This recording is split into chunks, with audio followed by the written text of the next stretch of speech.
پھر اللہ رب العالمین وہ نعمت چھین لیتا ہے، پھر وہ بے بس ہو جاتا ہے کہ جی میں کرنا چاہتا ہوں مجھ سے ہوتا ہی نہیں ہے، میری فلاں نہیں سنتا، میں فلاں کے پاس جاتا ہوں تو وہاں پر یہ ریئیکشن ہو جاتا ہے۔ اللہ کے فضل و کرم سے ہم اللہ کے قرآن سے رہنمائی لینے والے ہیں اور نبی مکرم جناب محمد رسول اللہ صلی اللہ علیہ وسلم سے رہنمائی لینے والے ہیں۔ انہوں نے ہمارے سامنے اپنا کردار پیش کیا ہے۔ غزوہ خیبر آپ نے بڑا سنا ہے، وہاں پر 3 دن مسلسل وار کا چلنے کے بعد ایک لمحہ وہ آ گیا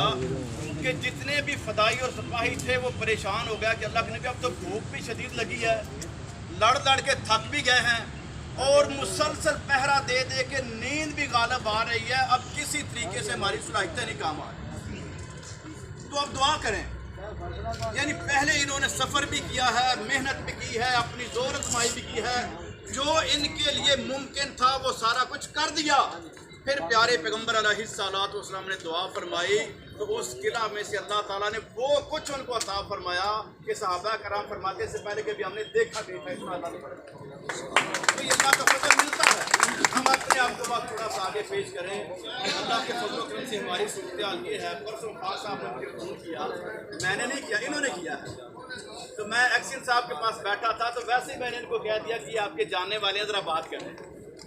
تو وہ بالکل فری ماحول میں ان کے ساتھ کئی باتیں وہ کر رہا ہے تاکہ یہ پہچان جائیں، لیکن ان کے ذہن میں یہ تھا کہ یونین کا بندہ ہو، تو بعد میں کہنے لگے کہ بھی آپ مجھے بتا دیتے کہ یہ ایکسین تھا۔ تو اللہ کے فضل و کرم سے ہم اپنے آفیسرز کے ساتھ دوستانہ ماحول میں چل رہے ہیں۔ جب دوستانہ ماحول ہوگا، دلیل سے آپ اس کو قائل کریں گے اور جرأت کے ساتھ بات کریں گے، اپنے مزدور کے حقوق کے تحفظ کے لیے آپ